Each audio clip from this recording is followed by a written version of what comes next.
we're actually getting the rain variety. Uh-oh. 21 to 14. We got rain on the way.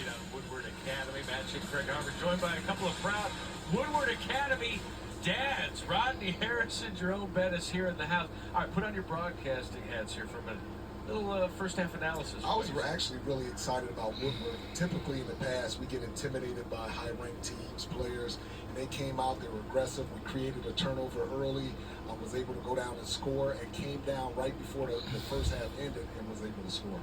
Yeah, I just thought offensively we missed a couple opportunities. Defensively, we gave a couple of freebies up, and I think if you take that out of the mix, then we're playing this team really well. We've got a chance. The only problem that we have is our depth. I don't think we have the depth in the fourth quarter. You'll start to see some heavy legs and some heads starting to get to the fourth quarter. Yeah, that's what we do. Yeah, I mean, that final drive, though, really changed the dynamic of the game. The 8-minute drive kind of cut it to a 7-point lead. You know, one of the things I want to ask you guys is, you know, you got to keep Look, your head we got on the swivel. ESPN too. It's changing daily. Now, you guys Wow. went through two very different recruitments, but back in the late 80s, early 90s, there's a totally different world. Now you have sons going through the process. Yeah. Like, what has it been like trying to catch up on how things are and to help guide them through this? You know, for me, it's been a challenge because, the one thing you don't want is for the schools to recruit me. I mean, I went through the process already. I want you to recruit my son. So it's that fine line. You don't want to be too involved, but you do want to give him the information that he needs, that he can make an accurate and smart decision on where he wants to go to school. I think for me, I have a son that plays in the SEC, plays in Tennessee, but also told my youngest son, RJ, I said, find the school that's the right fit for you. It's not about if it's an SEC school, if it's an ACC I didn't school, even if it's a know big there school. is rain is Find on the the right way. fit for you, because number one, you want to go and play. You want to be able to show your talent and display what you can do on the football field. And if you can't do that, then why sit at a place, a big school at the University of Georgia for 3 or 4 years and you're never going to play? Or you went to an FCS school and it worked out just fine. Western Illinois.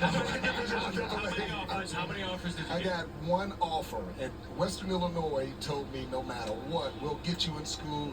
I wanted to go Ohio State. I wanted Notre Dame. I wasn't smart enough to get to Notre Dame, but yeah, man. You were smart enough to make the decision to go, and it turned out for the best. Well, and your son, youngest RJ, showing some flashes here tonight. What's been your message to him throughout this process, and especially in a game like I tonight? said, you sacrificed so much. You worked extremely hard. Just play football. Just allow your natural instincts to take over and trust what you see. Trust your eyes. He's got really good instincts. He hasn't had a lot of experience, but just going up there, playing aggressive for the ball, and just playing with confidence. And then here's the interception. You know what? Not bad picking off a 5-star. He only threw 2 picks all of last year. I told him, hey, if you want offers, you pick off a guy like this a couple times, and then your name will start circulating.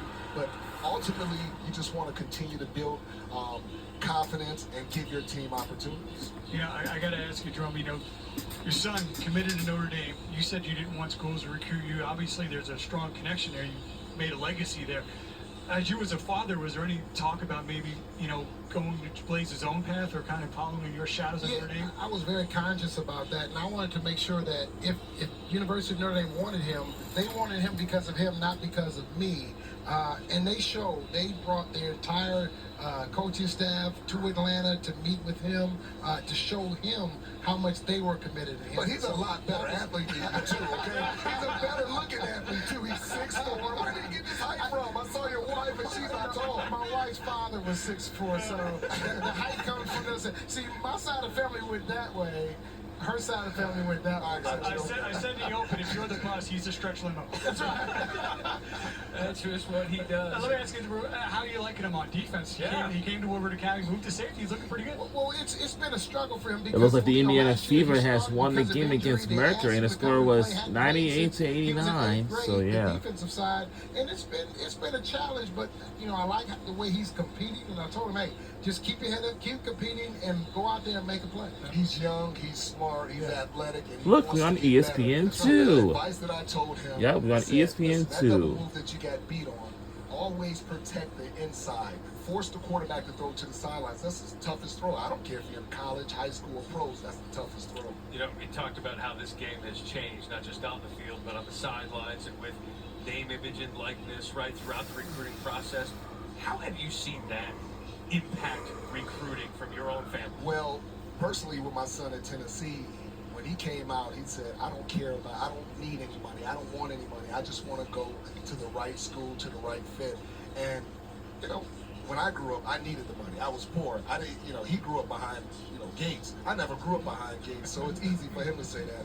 But I just want my kids to go to the right situation. I don't want them bouncing around and just, you know, feeling insecure. Yeah, and the other part of that, I didn't want money to be the first thought in terms of picking the right school. Yeah. I want you to pick the right school for you from an educational standpoint, from an athletic standpoint. If you feel you can go there and be successful, then that's where I want you to go. I don't want you to go there because they're going to pay me the most. I'll get the bag if I go here. That doesn't work, because what you should be after, if you want to play professionally, that should be the goal. It shouldn't be to get the short-term money now. It should be long-term success. Two of the greats join us. Hope we didn't violate your no-compete. Not at all. But Wow, as a reminder right now, we have some raining right now. Like, wow. Second half of the game will be next when we return.